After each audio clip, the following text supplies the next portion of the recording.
राजा, मेहंदी हाताला तुझ्या नावाची मी लावते रे राजा, घेऊन जाशील ना या राणीला तुझ्या संगतीन राजा.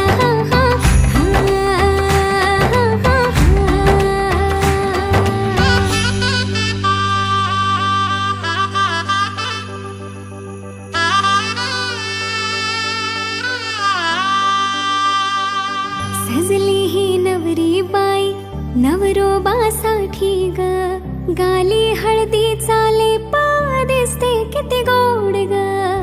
आई बाबांची लाडकी सासरला जाईल ग, सुखी राहा दिल्या घरी तो